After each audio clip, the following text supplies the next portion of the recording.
Hello बच्चों, स्वागत है आपका मेरे यूट्यूब चैनल में। तो बच्चों, आज मैं आपके लिए एक वीडियो लेकर आया हूं जो कि आपके रहने वाली है 10th क्लास से रिलेटेड, यानी कि 10वीं कक्षा के लिए। और 10वीं कक्षा में जो भी कौन से चैप्टर का मैं वीडियो बना रहा हूं वो है आपके पास चैप्टर नंबर 3, जो कि दो चर वाले रैखिक समीकरण है। उससे संबंधित मैं एक वीडियो बनाने जा रहा हूँ आपको, जो आपका 3.1 पे है।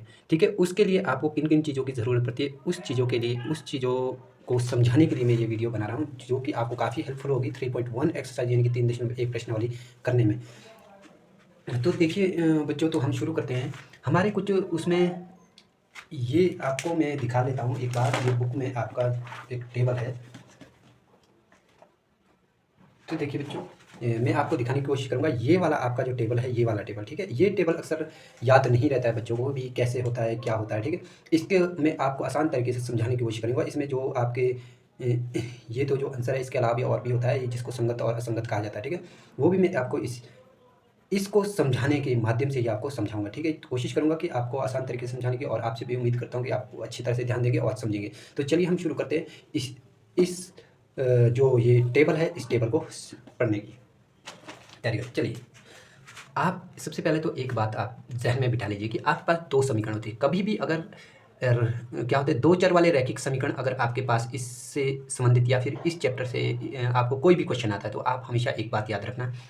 देखिए, a1x plus b1y plus c बराबर है 0, और a2x plus b2y plus c2, यहाँ पे 1 था और a2 इक्वल टू 0। हमारी कभी भी इस चैप्टर में जो होता है कि आपके दो चर वाले जो रैखिक समीकरण है, इसमें कभी भी आपको अकेली जो समीकरण है वो नहीं दी जाती है। अगर आपके पास क्वेश्चन आता है एग्जाम में या टेस्ट में या फिर बुक में भी कई बार ऐसा प्रिंटेड होता है कि आपके पास दो चर वाला रैखिक समीकरण तो है, पर आपको बोलता है कि इसमें जो है आपको इसे हल कीजिए या फिर x या y के मान निकालिए। तो आपके पास अगर एक ही समीकरण लिखा होगा तो वो क्वेश्चन जो है, वो प्रश्न जो है गलत है, 100% गलत है। क्योंकि जब दो चर वाले रैखिक समीकरण होते हैं, इस केस में जब चर दो है तो समीकरण भी दो होने चाहिए। अगर दो चर वाले रैखिक समीकरण में से आपको कोई भी क्वेश्चन आता है तो वहाँ पे समझिए, अगर आपके पास एक समीकरण है तो दूसरी समीकरण की डेफिनेटली होगी। अगर कोई स्टेटमेंट टाइप है, जैसे तथ्य में लिखा होता है कि अरमान की आयु इतनी है, उसके माँ की आयु जैसे 2 गुनी है, 3 गुनी, कुछ भी लिखा होता है, वहाँ पे भी आपसे समीकरण बनता है तो आप एक बना लेते हैं। कई बार ऐसा होता है कि बच्चे एक बना लेते हैं और दूसरा बना नहीं पाते, उनको पता ही नहीं चलता दूसरा समीकरण है या नहीं। तो आप ये इस बात का ध्यान रखें, अगर आपके जो समीकरण बना उसमें दो चर आए तो हमेशा दूसरी समीकरण भी ज़रूर बनेगी, कहीं ना कहीं ध्यान से देखना, ठीक है। तो मेरा आपको लिए ये मोटिव है कि आप इससे किस तरह से आप इन्हें सॉल्व करेंगे, और जो मैं आपको टेबल बताने जा रहा हूँ वो इसी पे निर्भर करता है, ठीक है।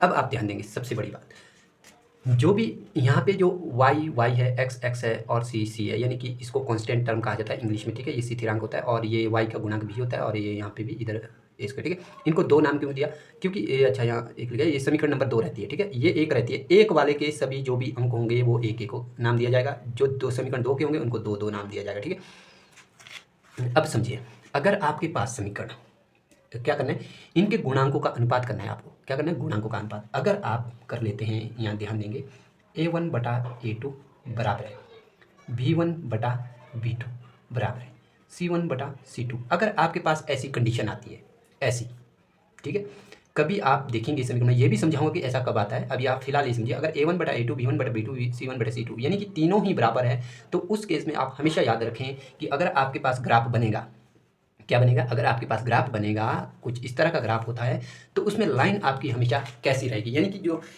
इस तरह के जो समीकरण युग्म होंगे, यानी कि पेयर ऑफ इक्वेशन होंगे, उनका जो ग्राफ है आपका किस तरह से बनेगा, या फिर हम कहते हैं कि इनकी जो रेखाएं बनेगी, समीकरण की रेखाएं, इसकी अलग रेखा बनती है और इसकी अलग बनती है। इनकी जो रेखाएं बनेगी ग्राफ के ऊपर, तो वो कैसी होगी, उनका नेचर कैसा होगा, तो आप देखेंगे।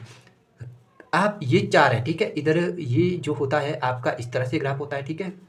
ग्राफ में आप ऐसे प्लस जैसा लेते हैं, और उसके बाद जो ये लाइनें बनती है ना, हमेशा याद रखना, हमेशा ज़िंदगी में ये हमेशा क्या होगी, एक दूसरे के ऊपर क्या होगी, गमन करेगी, एक दूसरे के ऊपर ही होंगी। जैसे मान लो मैं एक लाइन बनाता हूँ, कहीं को भी बनानी, सिर्फ सीधी बनानी है, बस ऐसे बनाओ, ऐसे बनाओ, ऐसे बनाओ, ऐसे बनाओ, जैसे मर्जी, पर ग्राफ के ऊपर बनानी है आपको। जैसे मान लीजिए ये बनाई, ठीक है, ये मेरी एक रेखा बनी, किसके लिए, समीकरण 1 के लिए, इस समीकरण 1 के लिए, और समीकरण 2 के लिए बनेगी, वो भी इसी के ऊपर जाएगी, वो भी क्या होगी, इसी के ऊपर होगी। ये दो रेखाएं मैंने एक दूसरे के ऊपर दिखाई है। जैसे मान लो ये पेन है, पेन के ऊपर दूसरा पेन, इस तरह से लाइनें जाएगी, ठीक है, यानी कि दूसरी लाइन दिखा दी, इसलिए मैंने ये क्या किया है, वन डिमेंशनल है, पेज है, तो इसके ऊपर इस तरह से दिखाया जाता है, ठीक है। अच्छा, जब ग्राफ ऐसा बन गया, इसका मतलब जो इसके सॉल्यूशन होंगे, ग्राफ कुछ छोटे छोटे खाने बने, हम देखते हैं कि कितना है, यहाँ पे कहाँ आ रहा है, अगर कट करता तो, ठीक है। आप सिंपल से समझिए, अगर मान लो आपके पास ये दो लकड़ियाँ हैं, ये इस तरह से लकड़ियाँ हैं, ये एक ही लकड़ी है, एक इसके ऊपर लकड़ी। अगर आप इसको चिपकाना चाहते हैं, केवल आपके पास ऑप्शन है एक ही कील आपने मारनी है, तो आप इसे चिपकाना है, यहाँ भी मार सकते हैं, यहाँ भी मार सकते हैं, यहाँ भी, कहीं पे भी, यहाँ से लेकर यहाँ पे कहीं पे भी मार सकते हैं, यानी कि बहुत सारी जगह है आपके पास, ठीक। तो इट मीन्स कि भाई इसके ऊपर भी कहीं ना कहीं, यहाँ चाहे कहीं भी कील मारो, इसका मतलब क्या है, कहीं से भी आप चिपका सकते हैं इसको। इसका मतलब इसके जो हल होंगे, हल यानी कि जो इसके आंसर होंगे, सॉल्यूशन होंगे, इसके अनेक हल होंगे। कैसे होंगे? नंबर एक तो ये एक दूसरे के ऊपर है, तो इसको कहते हैं समपाती। कैसी रेखा होती है? समपाती। समपाती मतलब होता है कि समानुपाती भी बोल सकते हैं। समपाती ये भी होता है कि भी जो इसका पाथ है, रास्ता है एक रेखा का, ये बड़ी वाली जो है, दूसरी का भी इसके ऊपर ही होगा, यानी कि समान पाथ है, दोनों का ही क्या पाथ क्या है, समान है, दोनों का रास्ता सेम है, इसलिए समपाती होगी। ये रेखाएं कैसी होगी? आपको ऐसा मल्टीपल चॉइस में भी पूछा जा सकता है, खालिस्तान में भी। अगर आपके पास ऐसी कंडीशन है तो आपकी जो इनकी समीकरण युग्म की रेखाएं कैसी बनेगी? तो आप कहेंगे समपाती होगी, ठीक है। नंबर एक बात ये होती है। दूसरी बात इसमें और क्या होती है, इसके हल की बात कही जाती है। तो हल कैसे होंगे? तो इसके हमेशा अनेक हल होंगे। क्या होंगे? अनेक हल। देखिए, अगर आप ग्राफ समझते तो हेलो, अगर आप ग्राफ समझते हैं, सिंपली अगर आप ग्राफ को समझ लेते हैं, तो एक के ऊपर दूसरी है, तो भाई कहीं पे भी कील मारा जा सकता है, इसका मतलब बहुत सारे भी मार सकते हैं, ठीक है, बहुत सारे भी मार सकते हैं इसमें, तो यानी कि अनेक हल होंगे। अगर और तीसरी बात क्या होती है, आपको पूछा जाएगा अगर ऐसी कंडीशन है तो आपके जो समीकरण युग्म है, यानी कि पेयर ऑफ इक्वेशन है, वो संगत है या फिर असंगत है। तो इस केस में, जिस भी केस में आपको हल मिले, चाहे एक मिले चाहे अनेक मिले, तो आपका क्या होगा? वो हमेशा संगत होंगे। क्या होंगे? संगत, ठीक है। ये समीकरण युग्म कैसे है? संगत समीकरण युग्म है, ठीक है। इसमें देखिए तीनों पॉइंट मैंने कराए, देखिए अगर ऐसा होगा तीनों ही बराबर। अब दूसरा लिखते हैं। दूसरा देखिए, अगर आप लिख लेते हैं A1/A2 बराबर है B1/B2 बराबर है C1/C2, इतना लिखा। अब एक के ऊपर कट लगाइए, कट लगाना शुरू कर दिए, यहाँ पे लगाया। अब आपने सिर्फ इन दोनों को देखना है। अच्छा, ये दोनों आपस में बराबर नहीं है, इसका मतलब रेखाएं भी बराबर नहीं है, ठीक है। तो आप समझें कि इसका ग्राफ कैसा बनेगा, कुछ इस तरह का होगा। तो देखिए ये प्लस हो गया, ठीक है, ये प्लस हो गया, ग्राफ ऐसा होता है, हम प्लस लेते हैं। उसके बाद इसके ऊपर जो इस समीकरण की ये रेखाएं बनेंगी ना, इन दो समीकरण की, अगर ऐसी कंडीशन आती है आपके पास, तो ऐसी कंडीशन में इसके जो ग्राफ बनेगा ना, पता है कैसे बनेगा? दोनों समीकरण का कौन सी समीकरण? जो ये पहली समीकरण थी और दूसरी समीकरण थी, इसका हमेशा कैसे ग्राफ बनेगा आपका? जब ये दोनों बराबर नहीं है तो आप ध्यान दें, कहीं के लिए भी आप करें, दो लाइनें खींचनी है पर क्रॉस करनी चाहिए। मैं खींच लेता हूँ, मान लीजिए एक लाइन मेरी ऐसी जा रही है और दूसरी लाइन मेरी ऐसी जा रही है, ठीक है। और ये दोनों क्या करती है? एक बिंदु पर, एक पॉइंट पर क्या है, एक दूसरे को काट देती है, यानी कि इंटरसेक्ट करती है, हिंदी में कहते हैं प्रतिच्छेद करती है, ऐसी वाली। जहाँ पे आपने क्या समझना है, इस तीसरे को तो आप साइड रखो, ठीक है, फिलहाल के लिए। जो ये तीसरा वाला, इन दो को ही देख के आपने जज करना है। ये बराबर नहीं है तो कटेगी, ठीक है, क्या होगा? कटेगी। तो इसका अगर हम सॉल्यूशन देखने की कोशिश करेंगे तो देखिए यहाँ पे y का मान आएगा और इधर को x का मान आएगा। आपको पता ही होगा, ऊपर को हमेशा y होता है, नीचे को नेगेटिव y होता है, इधर को x नेगेटिव होता है और इधर को x पॉजिटिव होता है, ठीक है। तो देखिए कि यहाँ पे भी x का कुछ ना कुछ मान आएगा, यहाँ पे y का कुछ ना कुछ मान आएगा। मतलब ये जो है ना, ये एक ही बिंदु पे प्रतिच्छेद करेगी। तो इस केस में आपके क्या क्या पॉइंट बनते हैं, कैसी रेखाएं होगी? नंबर एक प्रतिच्छेद करेगी। क्या करेगी? प्रतिच्छेद करती है, ठीक है, ध लिख रहा हूँ, प्रतिच्छेद करेगी। रेखाएं कैसी होगी? ऊपर कैसी थी? पहले वाले में कैसी थी रेखाएं? देखिए पहले वाले में कैसी रेखाएं थी, यहाँ पे देखिए पहले वाले में थी समपाती, ठीक है। अभी वाले में देखिए, अभी वाले में कैसी है? अभी वाले में आप देखेंगे तो अभी वाली है प्रतिच्छेद करिए, कट रही है तो प्रतिच्छेद करिए। ये एक दूसरे के ऊपर नहीं जा रही है, एक दूसरे के ऊपर जाती तो समपाती होती, ये प्रतिच्छेद करती है। अब आती है दूसरी बात कि इसके हल कितने होंगे? केवल एक होगा। कितना होगा? केवल एक, या फिर अद्वितीय भी बोलते हैं इसको, जिसको हम कहते हैं यूनिक इंग्लिश में, ठीक है, अजूबा। केवल एक हल होगा, ठीक है, केवल एक हल होगा इस केस में। और दूसरी बात क्या होती है, ये संगत की बात हम करेंगे तो ये भी संगत होती है। कैसी होती है? ये भी संगत होती है, संगत समीकरण होते हैं, ये भी कैसे होते हैं? संगत समीकरण। कहने का मतलब, आपके पास मान लिया ये दो समीकरण दिया, अगर आपके पास ऐसी कंडीशन आती है तो आपकी जो रेखाएं होगी वो संपाती होगी, और हल जो होंगे आप इसके ऊपर देख के पता लगा सकते हैं, कहीं पे पॉइंट लगा सकते हैं, तो इसमें अनेक हल होंगे। और जो ये भुजाएं होगी तो संगत होगी। ये किस पे डिपेंड करेगा? अगर हल आ रहा है कोई ना कोई आपका, तो चाहे एक आ रहा है, चाहे दो आ रहा है, चाहे 10 आ रहे हैं, चाहे कितने भी आ रहे हैं, तो हमेशा संगत होगी, ठीक है। जिसमें भी हल निकलता है, सॉल्यूशन निकलता है, तो वो हमेशा संगत होती है। अब हम चलेंगे इसमें देखिए, आप अगर इसमें कील मारना चाहें तो यहाँ पे देखिए मैं आपको बताऊंगा। जैसे मान लीजिए ये दो लकड़ी हैं और इसको मैंने ऐसे रख दिया, अगर मैं इसे कील मारना चाहूँ, केवल यहीं मार सकता हूँ, तभी ये चिपक सकती है, ठीक है। अदरवाइज इधर मारूंगा, इधर कहीं पे भी मारूंगा, या फिर इधर मारूंगा, तो ये नहीं चिपकेगी, मारनी पड़ेगी यहीं। सिर्फ एक ही कील इसमें मार सकता हूँ मैं। तो देखिए इसमें भी ऐसा ही है, तो केवल एक ही हल होगा, इसके अलावा और कुछ नहीं होगा। और अगर इसका हल आ रहा है तो ये संगत होगी, ठीक है। अब तीसरी बात, अभी हमने क्या किया था? पहले कोई भी कांटा नहीं लगाया, अब कांटा लगाना शुरू किया तो पहले में लगाया। अब किसकी बारी आ गई? अब तीसरे की बारी आ गई, तीसरे में भी कांटा लगाएंगे, ठीक है। अब देखें, ये लास्ट वाला जो है ना, ये कट भी हो सकता है, नहीं भी हो सकता, ठीक है। इस केस में ये नहीं सोचे कि ये बराबर ही होगा, ऐसा जरूरी नहीं है। ये हो सकता है ये बराबर ना भी हो सकता है बराबर हो, कोई फर्क नहीं। हमने सिर्फ देखना है इन दोनों को, हमने किसको देखना है? इन दोनों को देखना है सिर्फ हमने। अगर ये आपके बराबर नहीं आती है तो हमेशा आपकी क्या होगी? प्रतिच्छेद करेगी। अब तीसरी देखते हैं, अब तीसरी चीज़ क्या है इसी के ऊपर, जो तीसरा है आपका टॉपिक। अब देखें, अगर आपके पास आ जाता है कुछ ऐसी कंडीशन A1/A2, ठीक है, B1/B2 आ जाता है, ठीक है, बराबर C1/C2। अगर आपके ये जो है अगर बराबर नहीं है, ये लास्ट वाला कट कर दिया मैंने, ठीक है, लास्ट वाला कट कर दिया। अभी मैंने इधर कट लगाया था, पहले कहाँ लगाया था मैंने, फर्स्ट नंबर पे कट लगाया था, अब मैंने सेकंड नंबर पे कट लगाया। अब देखें, अब हमारे क्या होगी, हमने देखना सिर्फ इन दोनों को, किसको देखना है, इन दोनों को देखना है। अब देखिए ये कैसी है, बराबर है, इसका मतलब जो है आपकी जो ये जो रेखाएं बनेगी ना, ये हमेशा समांतर होगी। कैसी होगी, समांतर। तो देखिए इसमें जो आपका ग्राफ बनेगा, ग्राफ कुछ इस तरह का बनेगा आपका, इसमें ध्यान देंगे तो ऐसा है और ऐसा है, ठीक है, ये आपको पता है, ऊपर को हमेशा y होता है, नीचे ऊपर को, और इधर को x होता है। तो इस पे जो रेखाएं आपकी बनेंगी, चाहे आप किधर को भी ले लें, बस समांतर लेनी है। जो समीकरण 1 के लिए आपकी बनी, मान ली मैं तिरछाई ले लेता हूँ, एक बनी ये समीकरण 1 के लिए, और समीकरण 2 के लिए ये बनी, ठीक है। अब देखिए ये कैसी रेखाएं बनेगी, इस कंडीशन में आपने इन दोनों को देखना है, ये समांतर है ना, ये बराबर है तो समांतर है। अगर ये बराबर नहीं है, कट हो रहा है, तो लाइनें भी कट करेगी, और इसमें तो तीनों ही बराबर है, तो एक दूसरे के ऊपर। देखिए यहाँ से तो लग रहा है कि अगर हम इसको ना देखें, इसको देखें तो लग रहा है कि समांतर है, पर तीसरा भी बराबर है, इसका मतलब ये इसी के ऊपर है, ठीक है। और इसके इसमें क्या है, इसमें ये दोनों बराबर है, मतलब समांतर है, तीसरा पर बराबर नहीं है, इसका मतलब ये समांतर ही है, ठीक है, समांतर, तीसरे से कोई मतलब नहीं है। आप यहाँ देखिए, पहले में सब बराबर है तो रेखाएं एक दूसरे के ऊपर जाएगी, दूसरे में ये दो कट हो गए तो मतलब रेखाएं भी कट करेगी, तीसरे में ये कट ही नहीं हो रही है ये दो, तो इसका मतलब ये कैसी होगी, समांतर होंगी। अगर आप इसमें देखेंगे, आप देखिए आप सॉल्यूशन नहीं बता सकते, क्यों, अगर आप कील मारना चाहें ना, ये कभी नहीं चिपकेंगे, जैसे ये दोनों है ना अलग अलग है, इसको कील मारो कहीं पे भी मारो, ये आपस में नहीं चिपकेगी, ठीक है, क्योंकि रेखाएं इस तरह से समांतर है, ठीक है। ऐसी एक दूसरे के ऊपर होती तब तो हम कहीं पे भी मार लेते, बहुत सारी मार लेते, ऊपर से लेकर नीचे तक, तो अनेक हल होता। अगर एक बार होता तो एक ही कील मार सकते थे, एक ही हल होता है। अब ये दोनों ही अलग हो गई तो कील ही नहीं मार सकते, मतलब कोई हल नहीं है। तो इसमें क्या होगा, रेखाएं तो आपको दिख रही होंगी कैसी है, चाहे जरूरी नहीं कि ये ऐसी कोई होती है, ऐसी को भी समांतर हो सकती है, कैसे भी हो सकती है, किसी भी डायरेक्शन में। तो नंबर 1 क्या आया आपका इसमें कि समांतर होगी, रेखाएं कैसी होगी, समांतर, समांतर होगी, समीकरण युग्म की समांतर, ठीक है, समांतर। नंबर 2, इसमें क्या होगा, कोई हल नहीं होगा, कोई हल नहीं, ठीक है, इसका कोई भी हल नहीं होगा। और तीसरा क्या है, ये आपका असंगत रहेगा, असंगत। मैंने कहा था ना कि भाई अगर आपके पास कोई भी हल आता है तो संगत होता है, अगर हल नहीं आए तो असंगत होता है। तो यहाँ समझ गए होंगे आप, उम्मीद करता हूँ आप अच्छे से समझे होंगे। अब इसी तरह से हम कोई क्वेश्चन कर लेते हैं, ठीक है, कोई क्वेश्चन कर लेते हैं। तो मैं यहाँ पे आपको एक लिखने की कोशिश करूँगा, तो चलो शुरू करते हैं। अब देखिए यहाँ पे कुछ बुक में से क्वेश्चन ले लेता हूँ मैं आपके लिए। अच्छा, तो चलिए करते हैं। एक क्वेश्चन है हमारे पास है 5x, क्या है हमारे पास दिया हुआ है 5x। अच्छा देखिए आपके पास दिया होगा कि क्या दिया होगा आपके पास, अलाइनमेंट कर लेते हैं। अच्छा आपके पास जैसे मान लो क्वेश्चन दिया है, क्या दिया, यहाँ पे दिया है आपके पास 5x - 4y + 8 = 0। अच्छा ये भी है। उसके बाद है 7x + 6y + 9 = 0, ठीक है। इसको आप समीकरण 1 माने और इसको समीकरण 2 माने। अब मैंने कुछ पहले आपको लिखा था, अब देखिए यहाँ ध्यान से देखिए, यहाँ देखिए x के पास a1 है, y के पास b1 है, ठीक है, b है और c है, और यहाँ पे x के पास a है, y के पास b है और c है। तो अब इसमें पहचानने की कोशिश करो कि a कहाँ है।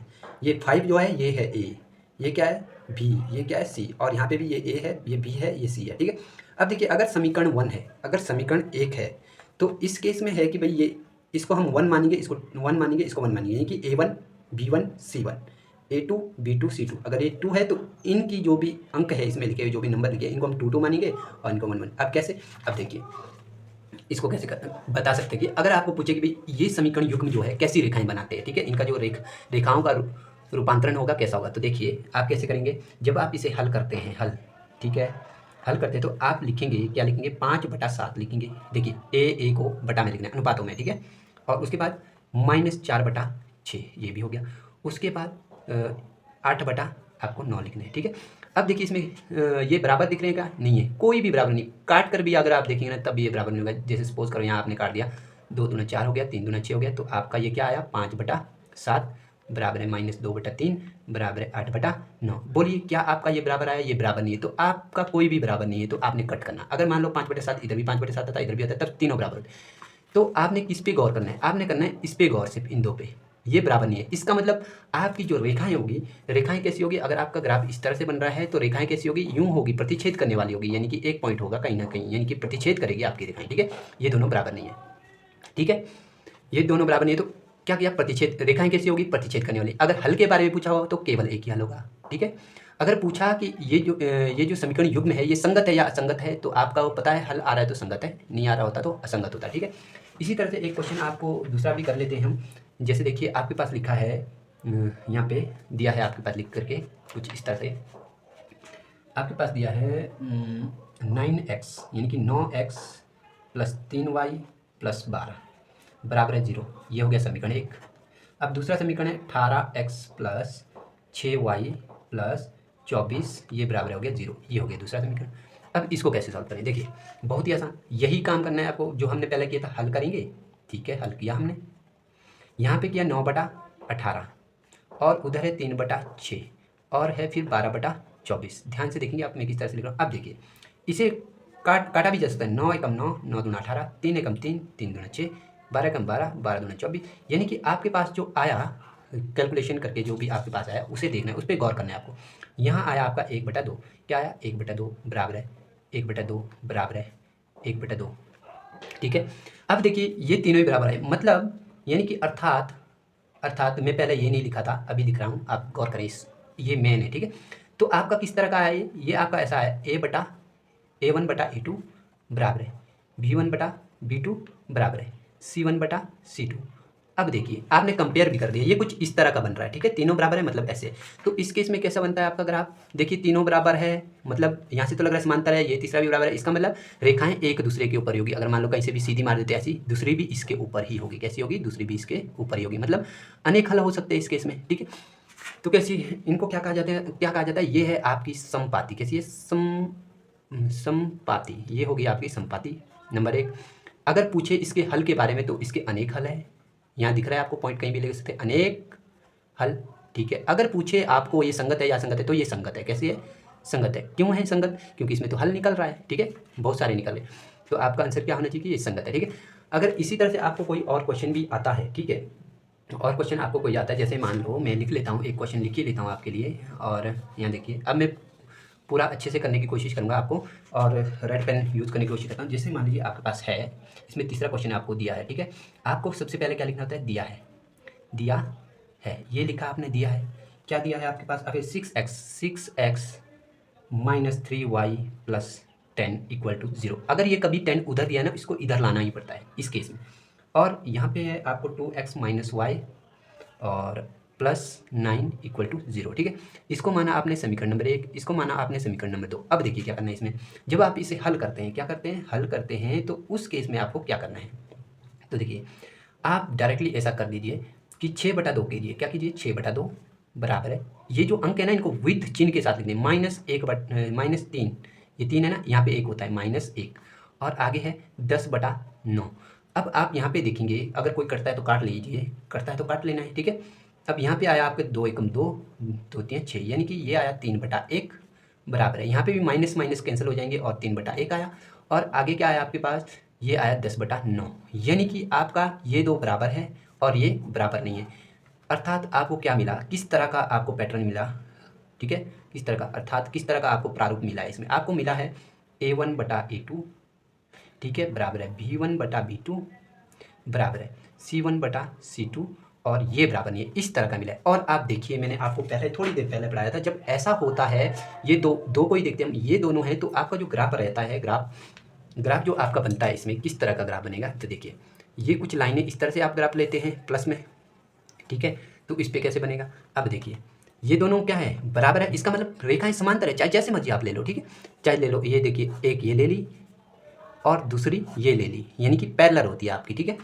इस तरह का ग्राफ बनेगा। देखिए यहाँ से इस समीकरण का जो अगर आपको पूछे कैसी रेखाएं बनेगी, तो आप कहेंगे कैसी बनेगी, नंबर 1 आपकी बनेगी समांतर। कैसी बनेगी, समांतर बनेगी। अगर इसके हल के बारे में बात करेंगे तो कोई हल नहीं होगा इसमें, देखिए कोई हल नहीं होगा, ठीक है। आप देख सकते हैं इसमें कि कहीं पर भी हम कील नहीं मार सकते हैं, अगर आप कील मारना चाहें इनको तो नहीं मार सकते, क्योंकि ये तो आपस में चिपकी नहीं है, ठीक है। तो कोई हल नहीं होगा, मतलब इसमें जो है कोई सॉल्यूशन ही नहीं है इसका, ठीक है, हल ही नहीं निकलेगा। अगर तो ये कट जाती तब तो हल निकल जाता कहीं ना कहीं, ठीक है। अगर कुछ इस तरह का बनता, एक दूसरे के ऊपर जाती, ठीक है, एक दूसरे के ऊपर जाती तो कहीं भी इसका हल ले सकते हैं। अगर ये कुछ इस तरह से भी करती है तो जहाँ पे कट लगता है वहीं पे वही हल होगा, ठीक है, क्योंकि यहाँ पे ये मिल रही है, यहाँ पे तो टच ही नहीं कर रही, तो इसका मतलब कोई हल नहीं है।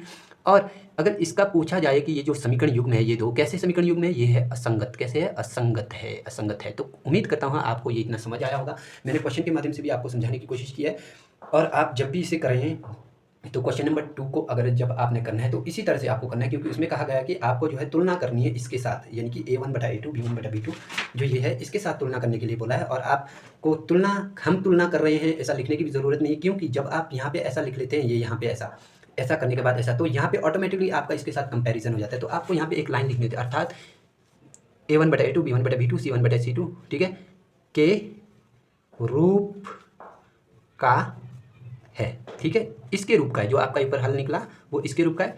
तो आप यहाँ लिखेंगे इसलिए आप क्या लिखेंगे? इसलिए समीकरण युग्म। कैसे है? युग्म। अगर बोला आपको संगत असंगत पूछा तो आप क्या कहेंगे? असंगत है। समीकरण युग्म असंगत है, असंगत है। अगर संगत आया तभी किसी को हल किया जाता है, ठीक है। या फिर आपको पूछा इसके हल कैसे हल होंगे, इसके हल का जो नेचर है, what is the nature of this pair of equation, ठीक है, अकॉर्डिंग टू सॉल्यूशन। अगर आपको ऐसा पूछे तो भाई इसका जो नेचर है, यानी कि इसकी जो प्रकृति रहती है वो कैसी रहती है, तो इसका कोई भी हल नहीं हो। तो क्या कहेंगे? समीकरण युग्म का कोई हल नहीं है। क्या? कोई हल नहीं है, हल नहीं है, ठीक है। ये आप ऐसा लिख सकते हैं, यहाँ तक ऐसा, यहाँ से फिर ऐसा, ठीक है। इस तरह से आप बना सकते हैं। अगर संगत है असंगत का पूछा तो असंगत है, अगर जो असंगत है तो इसका कोई हल नहीं होता। अगर पूछा कि इसमें रेखाएं कैसी होगी तो आप कहेंगे रेखाएं, समीकरण युग्म की रेखाएं कैसी होगी? रेखाएं समांतर।